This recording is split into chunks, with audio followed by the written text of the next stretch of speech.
참 바쁜 시대입니다. 모두가 바쁘다는 말을 입에 달고 삽니다. 요새 너무 바쁘다. 정말 죽겠다. 바빴어. 힘들다. 모두가 바쁘게 산다는 표징입니다. 입도 바쁘고 몸도 바쁩니다. 심지어는 잠까지 줄여가면서 바쁘게 삽니다. 이게 현대인의 삶입니다. 뭐가 그리 바쁜가요? 또 무엇에 그리 바쁜가요? 또 어디에 그렇게 바쁘게 가야 되는지 묻는다면은 명확한 대답은 못합니다. 그냥 바쁜 거예요. 남이 바쁘니까 나도 바쁘고 내가 게으르 보이면은 게으르 보이니까 바쁘다고 말하는 겁니다. 몸 바쁘니까 마음도 덩달아 바쁩니다. 세상은요, 지금 바쁜 사람을 존중하고 또 바쁘다는 것은 그 사람이 능력이 있다는 것으로 이렇게 치부해 줍니다. 그래서 모두가 능력자 인정받기 위해서 바쁘다는 말을 하는 것 같습니다. 느림의 미학은 옛날 이야기요. 느리면 이제는 게으른 사람, 무능한 사람으로 취급받는 세상이 되었습니다.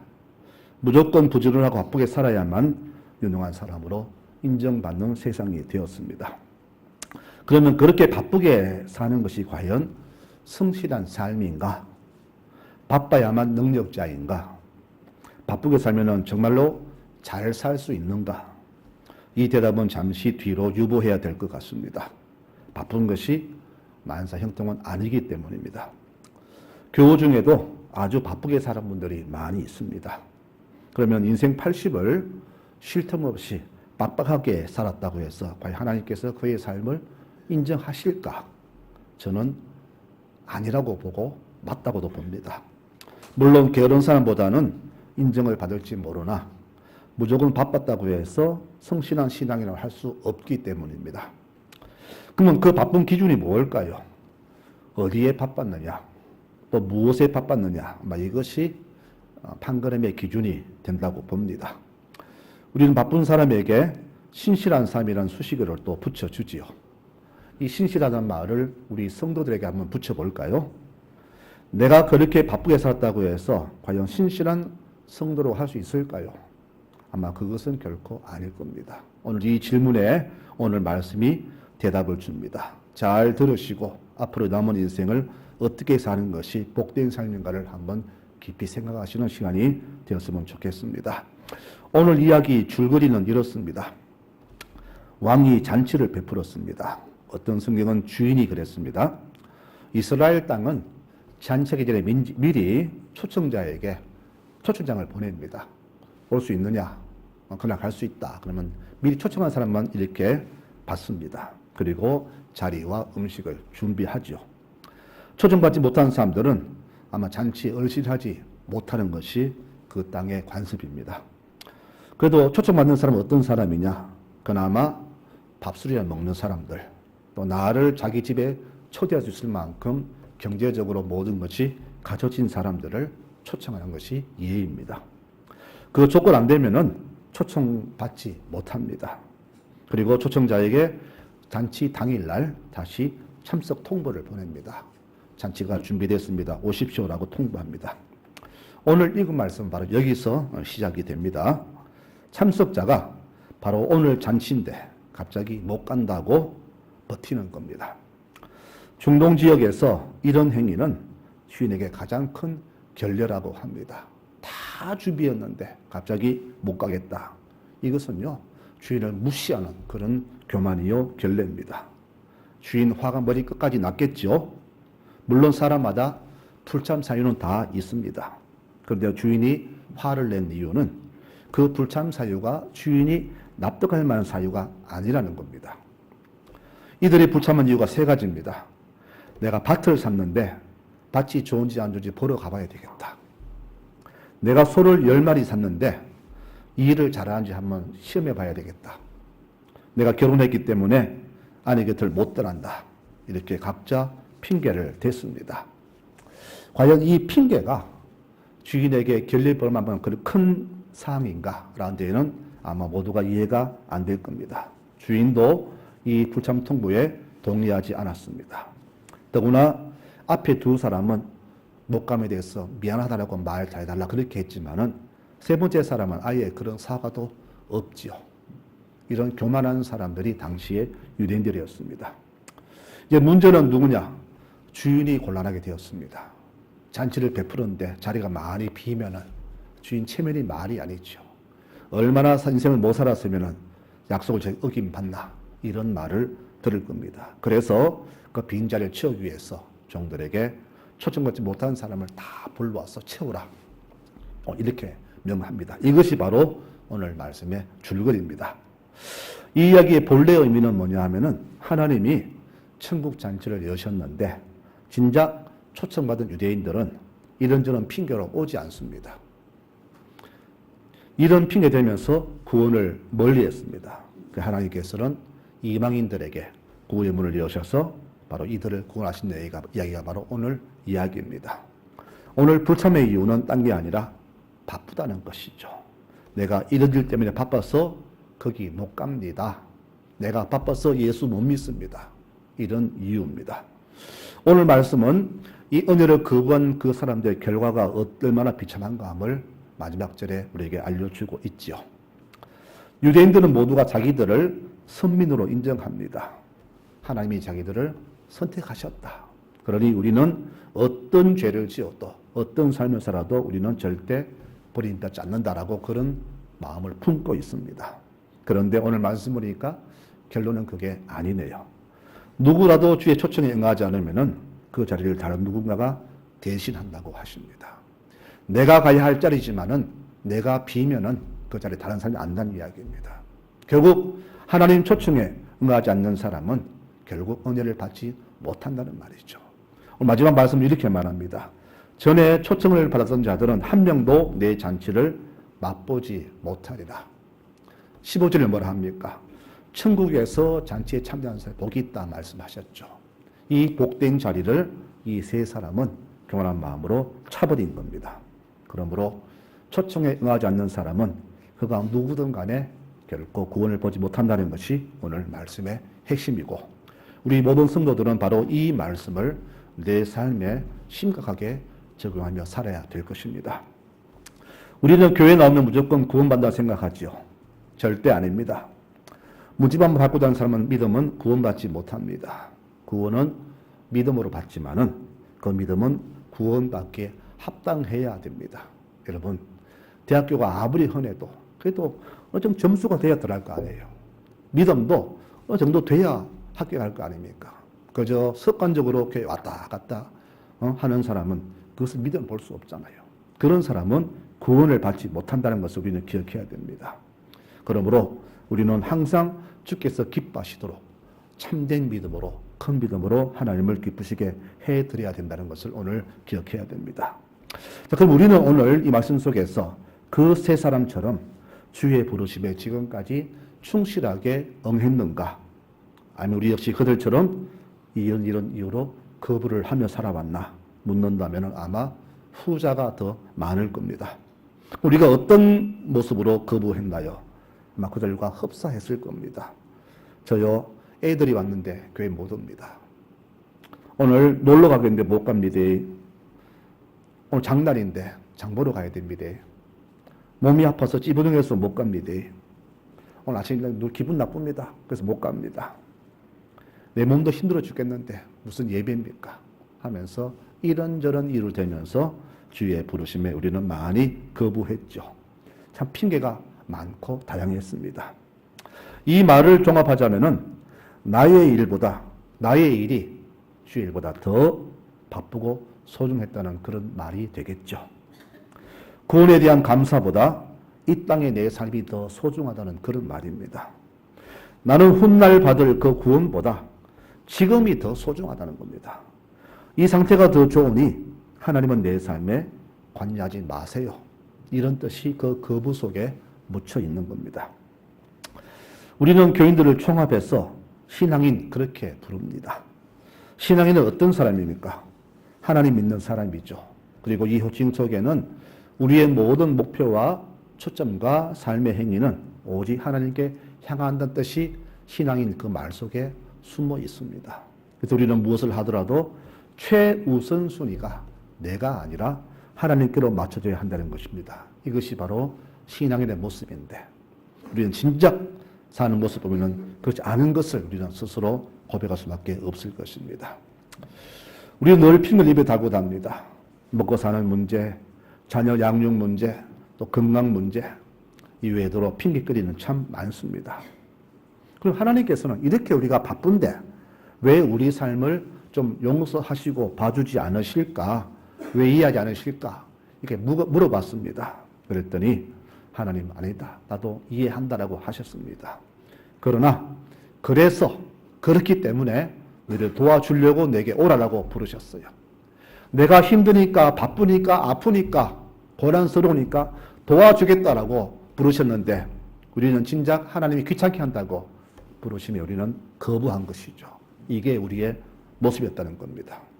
왜 자꾸 나를 부르시나? 바빠 죽겠는데 힘들어 죽겠는데 하나님의 그 축복의 부르심을 오해하고 이렇게 착각을 하고 거부를 한 겁니다. 오늘 주인 화가 난 이유가 그겁니다. 이들의 바쁜 이유가 안 되기 때문이죠. 자, 밭을 샀습니다. 밭을 살 때 미리 가보고 사잖아요. 근데 이 주인은 밭을 가봐야 되겠다. 정말 핑계잖아요. 이건 거부잖아요. 밭을 보고 결정했을 것인데 샀으니까 이제 가봐야 되겠다. 이것은 말이 안 되는 핑계죠. 자, 소 5결이, 즉 10마리를 샀어요. 보통 집에는 2결이, 2마리, 4마리 있으면 되는데 이 사람은 10마리 산 거 보니까 아마 대농 같습니다. 소 살 때에 그냥 삽니까? 아니잖아요. 가서 만져보고 뭐 여기 놓는 거 보고 사잖아요. 근데 오늘 소를 샀으니까 그 소가 일 잘하는지 봐야 되겠다. 이 역시 거부죠. 핑계가 아닙니다. 세 번째는 뭐라냐? 나는 결혼했기 때문에 아내를 기쁘게 해야 되겠다. 그래서 못 간다 그랬습니다. 이스라엘은 결혼에 대해서 매우 후합니다. 결혼하면 1년간 군대도 면제를 해줍니다. 그만큼 결혼을 중히 여기는데 그러니까 내 신혼의 기쁨을 방해할 수 없다. 이런 이유로 이들은 거부를 했습니다. 우리 역시 이 약속 취소 때문에 화난 적 많았잖아요. 나는 그 약속 때문에 모든 스케줄을 다 거기에 맞추고 취소하고 그 만남만 준비했는데 막상 하루 전에 당일날 전화 오기를 내 못 간대 핑계대며 거부했을 때 얼마나 속상하고 화가 났습니까? 그런데 그 이유가 다른 이유가 아니라 이런 말도 안 되는 이유가 안 되는 이유로 됐을 때 얼마나 우리는 화가 났을까요? 저도 그런 경우 많이 겪었습니다. 그 사람은 지금 다시는 안 봅니다. 내 다시는 너 같은 인간은 안 만난다 하고는 그들과 관계를 끊어버렸습니다. 오늘 주인도 바로 이런 다짐을 했습니다. 근데 그 다짐이요, 무서운 결론입니다. 오늘 초청했던 그 사람들은 한 명도 내 잔치를 맛보지 못하리라. 여러분, 구원이 없다는 그런 말입니다. 여러분, 우리의 게으름, 바쁘다는 핑계, 하나님의 초청의 거부, 이것은요 단순한 죄가 아니에요. 후원을 받지 못하는 큰 죄로 이어진다는 것을 우리는 기억해야 됩니다. 그러므로 여러분들 우리 남은 생에는 어떤 부르심을 하시든 명하시든 우리는 그 말씀에 예하는 순종의 자세가 필요합니다. 이것을 마음에 담으시는 우리 교우들이 되시기를 바랍니다. 이 말씀이요, 다른 성경이 이렇게 말합니다. 내가 분명히 말하지만 오늘 잔치를 거부한 자들은 다시는 내 잔치에 초대받지 못할 것이다. 여러분, 더 쉬운 말이죠. 다시는 주께서 그들을 안 부른단 말입니다. 주님은 사랑이 많으셔서 그들을 계속 찾아가시는데 이 사람들은 안 찾겠다 그랬습니다. 완전히 버림받은 것이죠. 저는 이 화가 얼마나 컸는지 방금 생각하다가 제 말로 한번 표현해 봤습니다. 경상도 말로 앞으로 너는 국물도 없다. 이렇게 한번 표현해 봤습니다. 좀 약하죠, 표현이. 우리는 신실하다는 말을 주로 어디에 붙입니까? 자기 임무에 소홀함이 없고 충실하고 약속을 잘 지키는 사람에게 신실하다, 그렇게 말을 붙입니다. 그러면은 이 신실하다는 말을 우리 신앙과 연결시킨다면은 어디에 연결시키면 가장 합당할까요? 먼저는 하나님 명령에 순종하고 말씀대로 살고 교우들을 향한 나의 겸손함과 헌신의 모습이 있을 때 우리는 참 저분은 신실하다, 이렇게 사용하면 제일 좋을 것 같습니다. 오늘 이 거부한 사람들은 왕의 초청에 사실은 코웃음치며 거부했습니다. 그렇다면 그들이 왕에게 그렇게 돼 있는데 평소에 이웃들에게 얼마나 참으로 거만한 모습 많이 보였을까요? 오늘 밭을 사고 서로 열마리 사고 할 정도면 굉장히 부자로 살았던 것 같습니다. 그런데 이들이 왕의 초청까지 거부할 정도니까 평소에는 이웃들을 없이 산다고 얼마나 무시했을까요? 그것이 벌써 눈에 환하게 보입니다. 아마 약한 자들, 가난한 자들, 아픈 사람들을 수없이 얕보고 무시하고 조롱했을 겁니다. 단지 주께서 그를 거부하실 때에 오지 않았다는 이유만으로 하지 않았을 거예요. 이런 수많은 이유들이 거기에 포함이 됐을 겁니다. 오늘 주님은 이런 결론 주십니다. 그들은 한 명도 내 잔치에 오지 못한다. 즉 그들이 주신 특권을 다 회수한다는 말입니다. 은혜도 안 주겠다. 구원도 없다. 여러분, 주께서 은혜를 끊으시면 어떻게 됩니까? 우리는 산송장이 됩니다.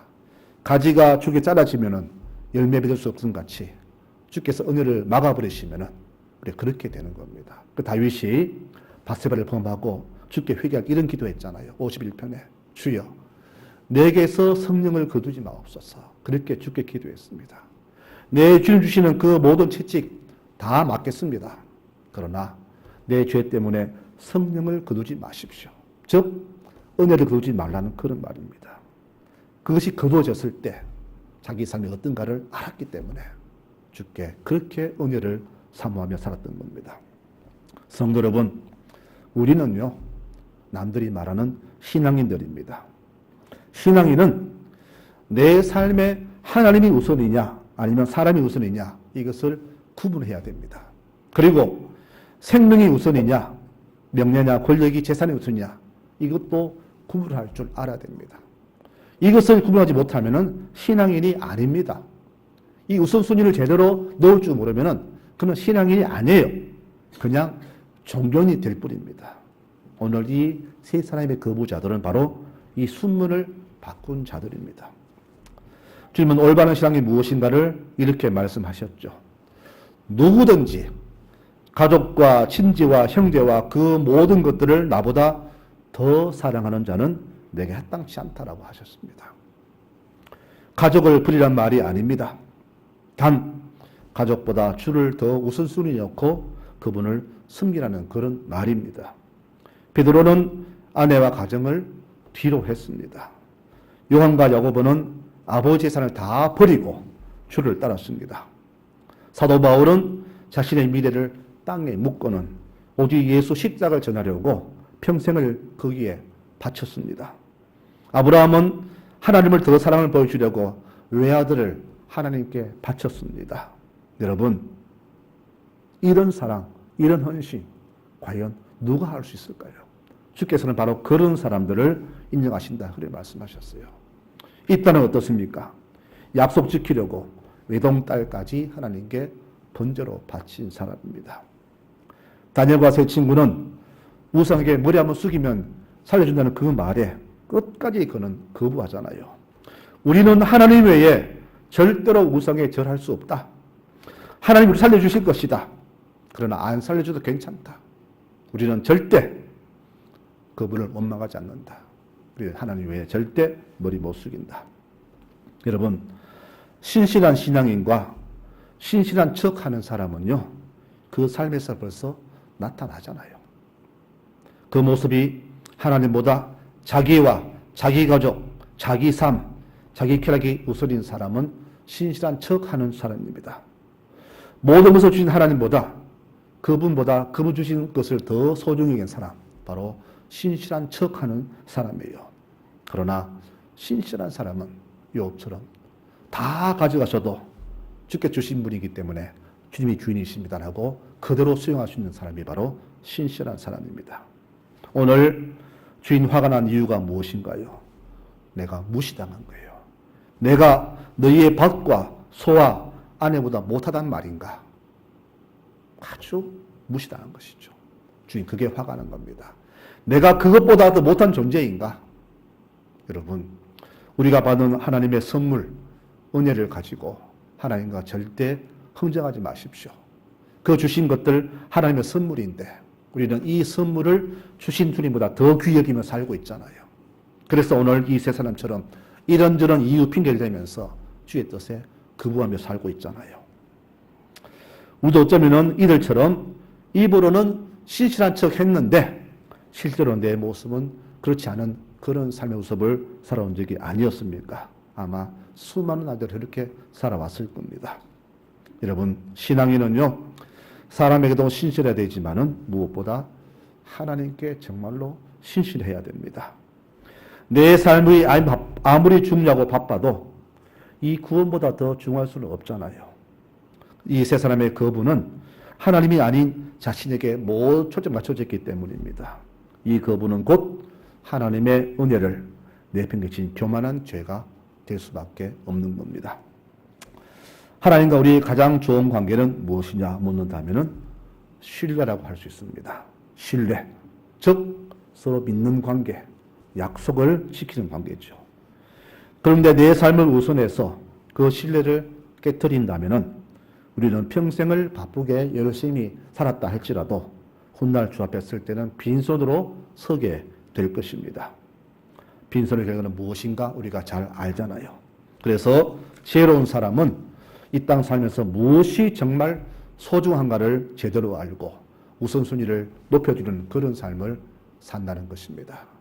마태복음 나오는 그 진주 장사꾼, 농부를 보면 알잖아요. 그 진주를 발견하자마자 보수 상자를 발견하자 재산을 다 팔아서 진주와 보수 상자 밭을 샀잖아요. 그 보수 상자와 진주가 바로 예수님이잖아요. 주를 위해서 내 무엇이야 다 버릴 수 있는 그런 자세가 아니면은 우리는 정말로 구원에 이룰 수 있을까? 저는 그런 생각을 자주 해봅니다. 앞으로 이 잔치에 초대하지 못할 사람은 어떤 사람들일까? 벌써 답이 나오죠. 자기만 사랑하는 사람, 자신의 일에만 바쁜 사람, 세상 일에만 부지런한 사람, 재산 모으기에 분주한 사람들, 이들은 결코 그 잔치에 초대받지 못할 것입니다. 더불어 이들에게 구원이라는 축복의 기회도 절대 없을 것입니다. 대신 그 자리는 잔치에 초대 못했던 사람들, 주께서 불쌍히 보셔서 부르신 사람들, 그 부르심에 예하고 달려온 수많은 소수 약자들이 그 자리를 은혜에 대신할 것입니다. 지금 세상 너무나 바쁘게 돌아갑니다. 여러분, 모두가 세상을 한탄하죠. 너무 바쁘다. 그런데 여러분, 한탄보다는 우리는 이 주 앞에 났을 때, 주님, 이렇게 시간 빨리 가는데 주를 만날 날 멀지 않았는데 제가 너무나 게을렀죠 하는 그런 다급함을 좀 가졌으면 좋겠어요. 조급함보다 다급함. 언제 나를 부르실지 모르는데, 언제 갈지 모르는데 내가 세월만 한탄하다가 진작 부르셨을 때, 갔을 때, 갑작스레 부르셨을 때 주 앞에 무엇을 내놓을 것인가? 여러분, 이런 다급한 마음을 가지고 사시는지요? 저는 그런 마음을 좀 가졌으면 좋겠습니다. 쉰들러 리스트라는 영화를 본 적이 있습니다. 쉰들러라는 이 독일 사업가는 유대인들을 구하려고 일부러 자기 공장 직원을 다 유대인으로 뽑습니다. 이 공장은 날마다 적자였습니다. 하지만 적자에 불구하고 그런 유대인들을 계속 모아서 공장 직원으로 사용했습니다. 그래야 그들이 가스 수용실로 가지 않기 때문입니다. 나중 전쟁이 끝났습니다. 빈 털털이었어요. 근데 그가 울면서 하는 말이, 내 시계를 팔고 내 자동차를 팔고 내 집을 팔았더라면 몇 사람 더 살 수 있었는데 내가 더 그것을 못했다. 그래서 우는 모습을 영화에 본 적이 있습니다. 여러분, 우리가 아무리 열심히 산들 이런 후회가 없으리라고 누가 장담할 수 있을까요? 항상 우리 후회하잖아요. 내가 그때 왜 그랬을까? 모두 후회하잖아요. 열심히 했지만 항상 우리에게는 돌아보니 후회가 남더라고요. 그러므로 지금 이 시간을 주 앞에서 신실한 사람으로 살아가도록 애쓰는 여러분들 되시기 바랍니다. 여러분, 세상 일에 바쁜 거 좋습니다. 열심히 산다는 증거지요. 그러나 그 열심이 나를 위한 열심이냐, 주를 위한 열심이냐 한번 명확하게 한번 구분해 보자는 겁니다. 오늘 이 세 사람은 자기 일에 열심이었어요. 그러나 주의 이름은 게을렀죠. 바로 이 바쁜 사람, 이 바쁘다는 것은 결코 구원에는 핑계가 못 된다는 것을 오늘 말씀은 우리에게 전해줍니다. 여러분, 바쁘게 살지만 주일을 더 챙기고 기쁘게 살아가는 모든 교우들이 되시기 바랍니다. 주일에 더 충실한 여러분 되시기 바랍니다. 아무리 핑계 이유를 대어도 그분께는 다 정과가 다 나눠지잖아요. 훗날 주 앞에 섰을 때에 왼쪽에 염소처럼 우리는 주에 아플 때 병문안 했고 옥에 갇혔을 때 우리는 주님 면회도 했고 했는데 왜 우리를 지옥에 떨어뜨립니까? 이런 핑계는 그날 안 통할 겁니다. 우측의 양처럼 주님 우리는 한 게 없는데 왜 우리를 부르셨습니까? 이런 겸손 모드가 바로 있는 사람은 오늘을 성실하게 주 앞에 살아가는 그런 삶의 모습을 보일 것입니다. 이렇게 살아가시는 우리 모든 교우들 되시기를 간절히 축원합니다. 아멘.